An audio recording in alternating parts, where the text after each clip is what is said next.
First, we're going to move the welcome to the React site. Thinking about a degree in cybersecurity? Don't sleep on this. UMGC is waiving their application fee through June 1st, so now's the time to apply. Low-cost tuition, 100% online classes, and you can gain the skills to become an ethical hacker. UMGC. And in the text box, we're going to type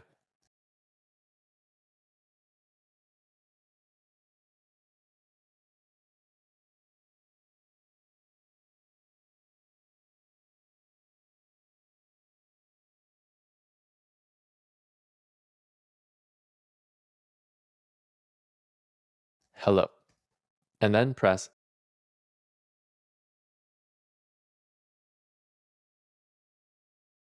send. And you'll see that it console.logs the text inside the text box. To get started in data analytics, you don't need previous experience or a degree. The Google Data Analytics Certificate will teach you to code in R. Next, we're going to create a new chat message using this text.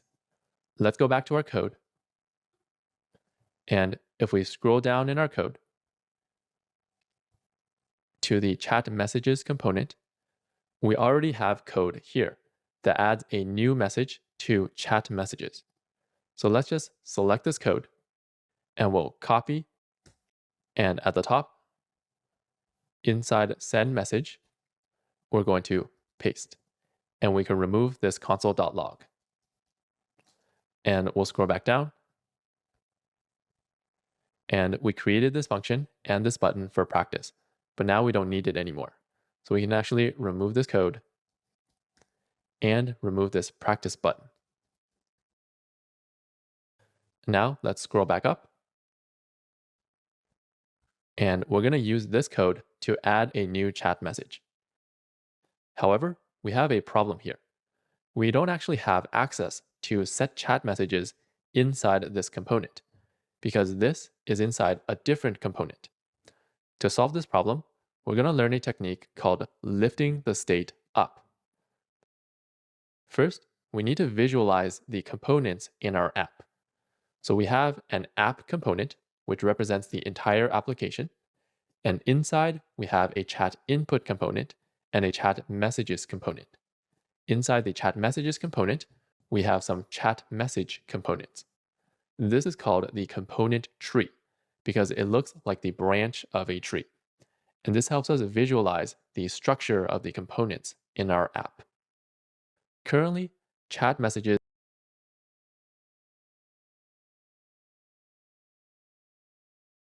and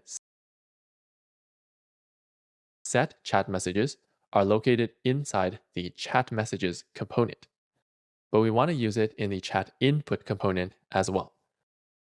To solve this problem, we're going to move this state up into the app component. And then app can share chat messages and set chat messages between these two components. This technique is called lifting the state up. By moving the state up to an outer component, it lets us share state between multiple components. So let's give this a try. First, we're going to move the chat messages state up into app. So in our code, we're going to scroll down to the chat messages state, which is right here, and we're going to move it into the app component. So we'll select all this code and then cut and remove these lines. And then inside the app component, we'll create some new lines and paste. So now we lifted the state up into the app component. Next, we're going to share the state between the two components using props. So first, the chat input component needs set chat messages and chat messages. So down here, let's create two props for this component. We'll create a prop called chat messages equals curly brackets, and we're going to save the value of chat messages from the state. So we'll save chat messages, and we'll give it another prop called set chat messages. equals curly brackets, and we'll give it the set chat messages function from the state. So set chat messages. By the way, notice that chat messages is an array. So using curly brackets, we can save an array into this prop. So we can save any type of value inside a prop. And then inside chat input, we can access these two props by scrolling up. And in the chat input component, at the top, we'll type curly brackets, and we'll get the chat messages prop, comma, and we'll also get the set chat messages prop.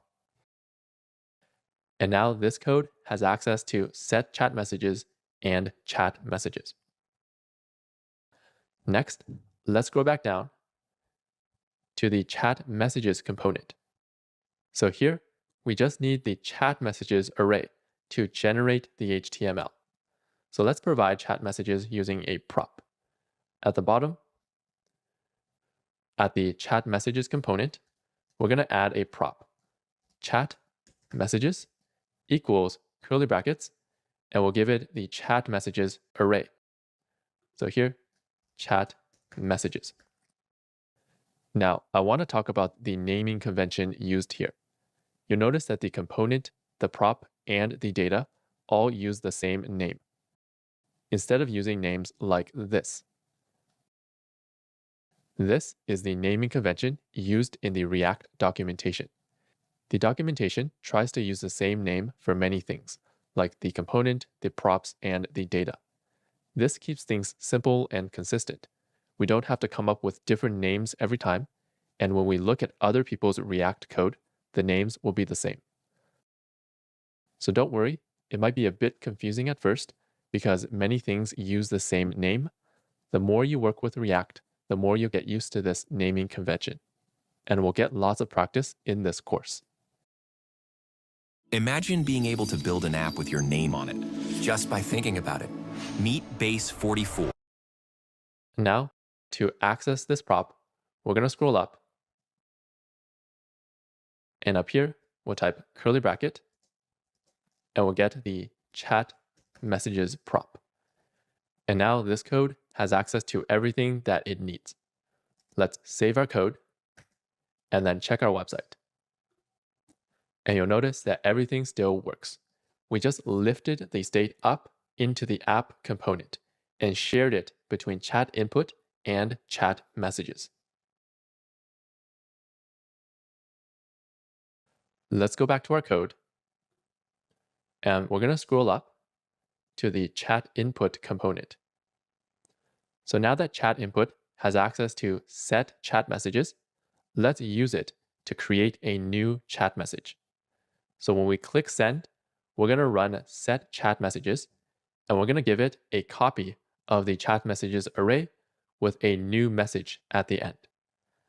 In this new message, instead of test every time, we're going to use the text inside the text box, which is saved in input text.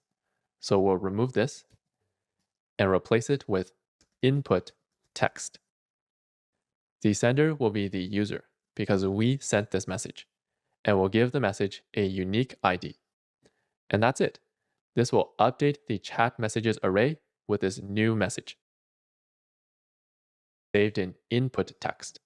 So we'll remove this and replace it with input text. The sender will be the user because we sent this message, and we'll give the message a unique ID. And that's it. This will update the chat messages array with this new message. And because we use the updater function, React will also update the HTML. So let's save, and we'll go to our project. Inside this text box, let's type hello and press send. It will take the text in the text box, create a new chat message, and it will update the HTML. Next, there is one improvement that we can make at this point. If we scroll up, give the list, let's use it to create a new chat message.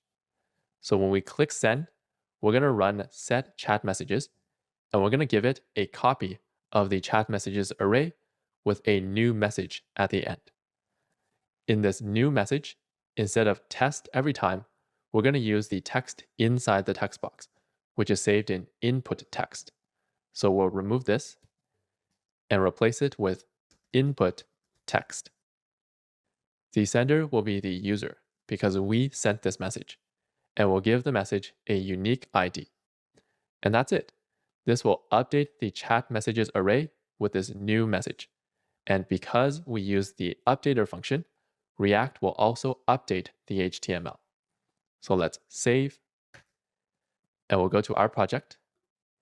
Inside this text box, let's type hello and press send.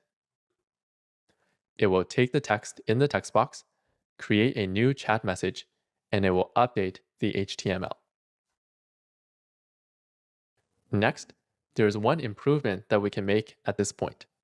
If we scroll up, after we press send, we should also remove the text in the text box, so we don't have to manually remove it if we want to send another message. To do that, we're going to learn a feature called controlled inputs. Let's go back to our code. And after adding a new message, we're going to remove the text in the text box. So after this, let's use the updater function, set input text brackets, will change the input text to the empty string. So this will update the input text up here to be empty. Only remove it if we want to send another message. To do that, we're going to learn a feature called controlled inputs. Let's go back to our code. And after adding a new message, we're going to remove the text in the text box. So after this, let's use the updater function, set input text brackets, will change the input text to the empty string. So this will update the input text up here to be empty. With Framer, the things you design become real. However, it will not update the HTML yet. To update the HTML, we need to use this input text inside this HTML. To do that, we're going to give the input element a prop called value equals curly brackets. So value lets us change the value of this input or the text inside this input.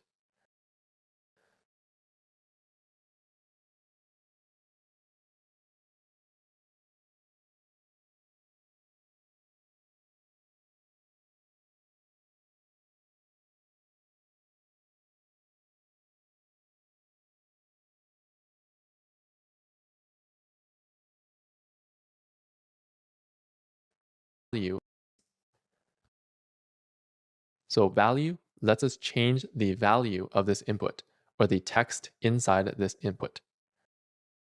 So we're going to set the value to whatever input text is.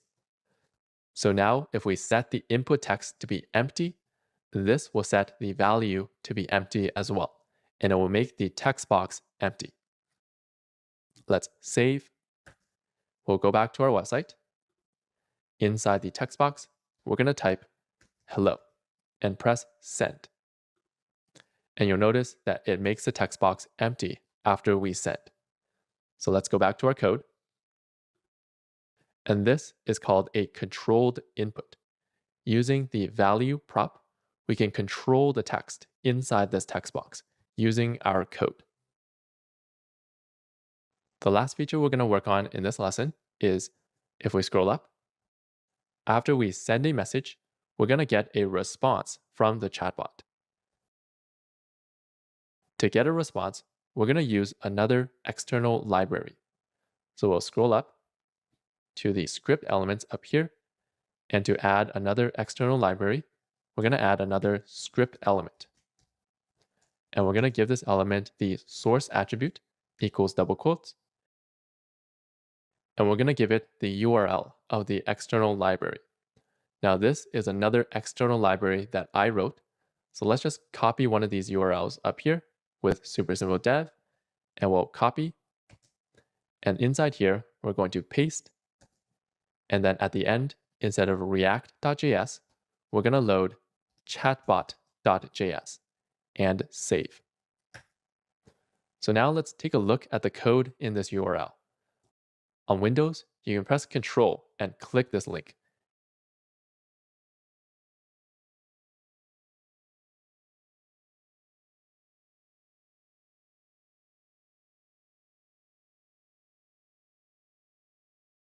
And on Mac, you can press Command and click this link. If it doesn't open, you can also type the URL in the browser. So again, an external library is just normal JavaScript code that someone else wrote. In this case, it's some code that I wrote.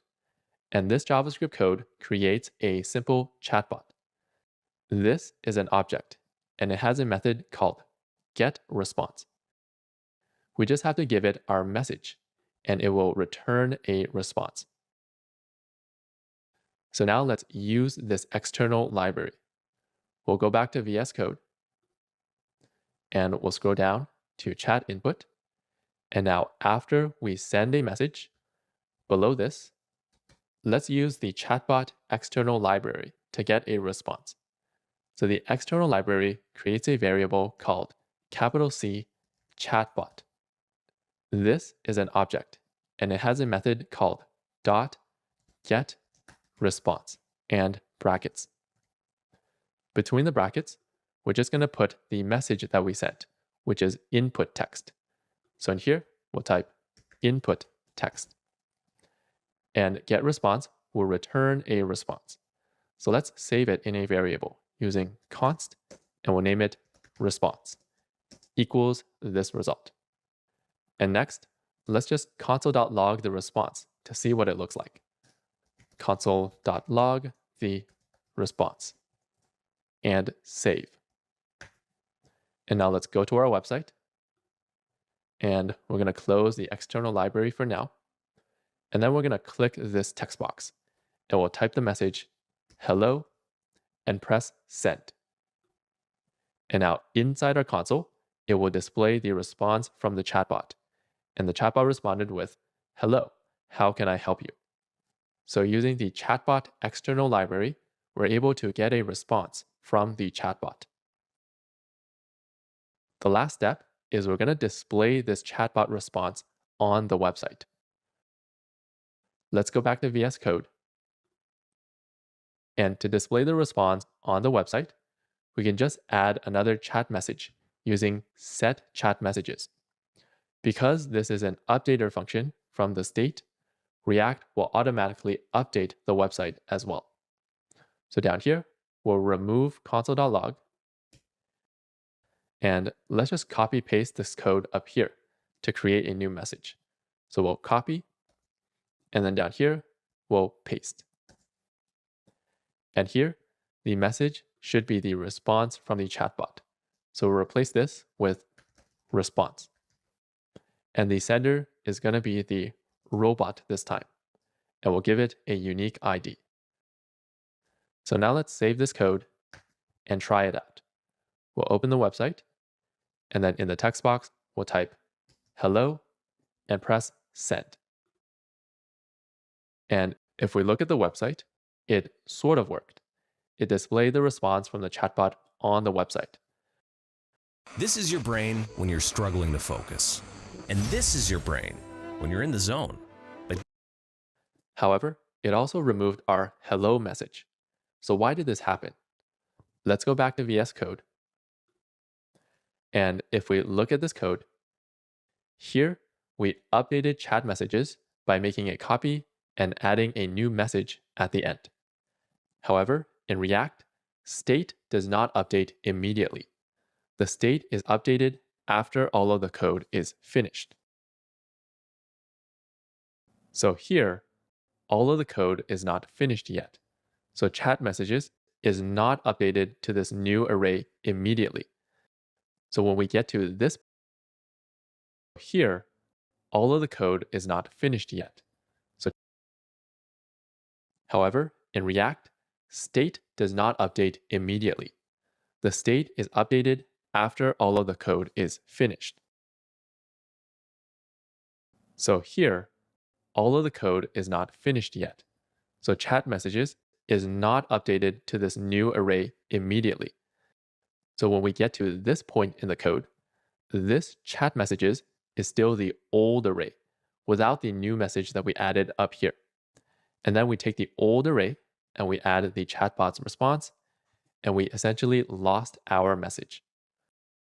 So one way to fix this issue is to save this updated chat messages in a variable. So above this, we're going to create a new variable using const, and let's name it new chat messages equals, and we're going to save this value. So we'll select this code and then cut, and up here, we're going to paste.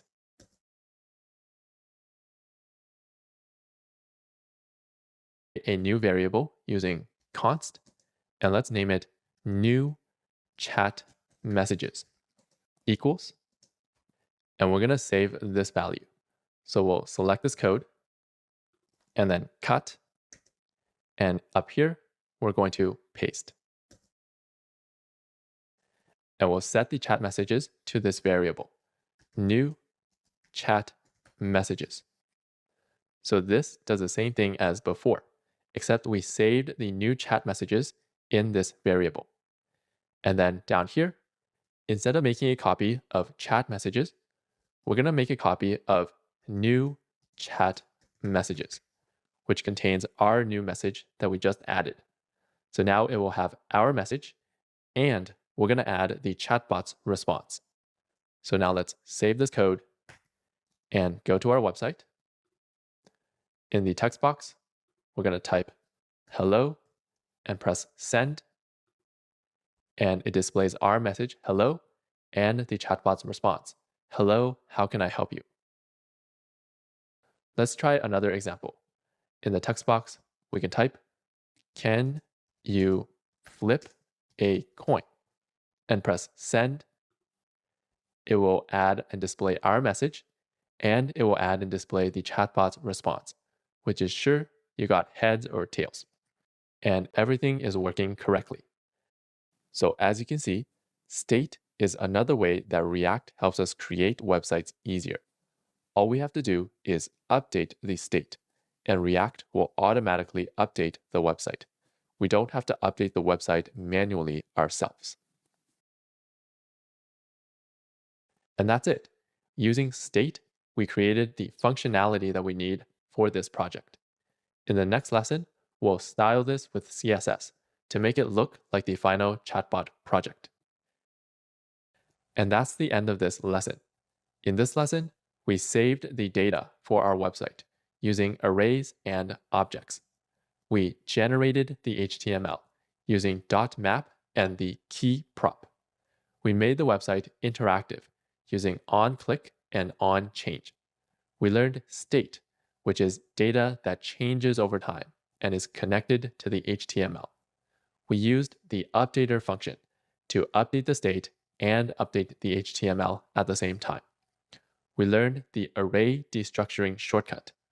We learned a technique called lifting the state up, which lets us share state between components.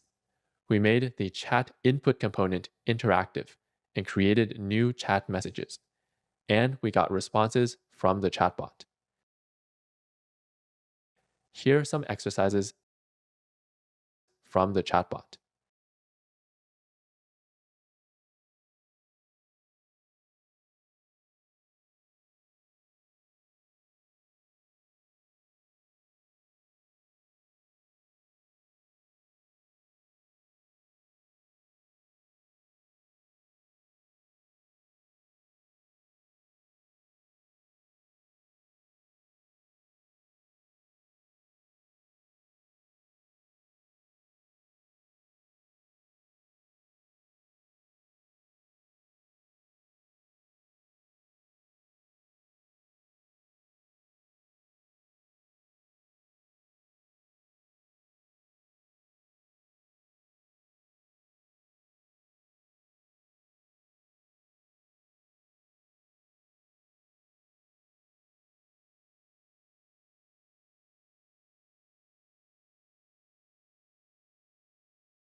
Here are some exercises to help you practice.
What we learned in this lesson.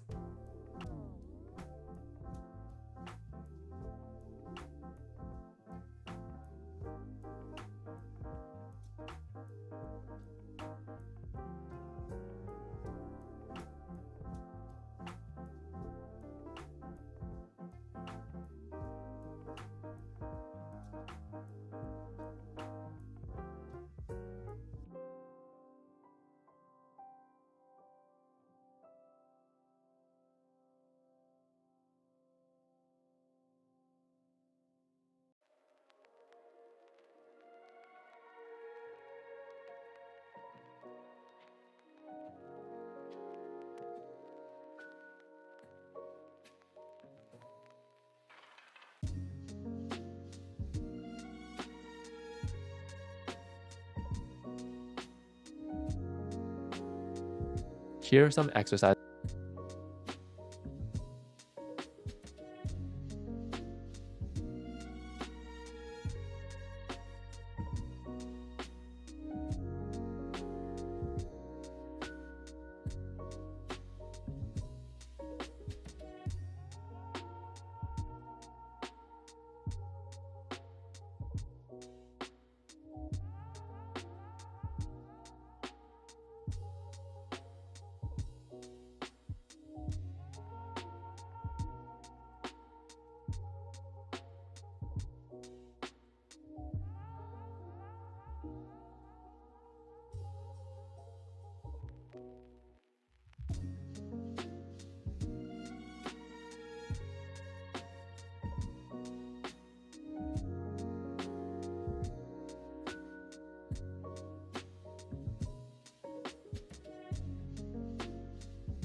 exercises to help you practice what we learned in this lesson.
Just the plan.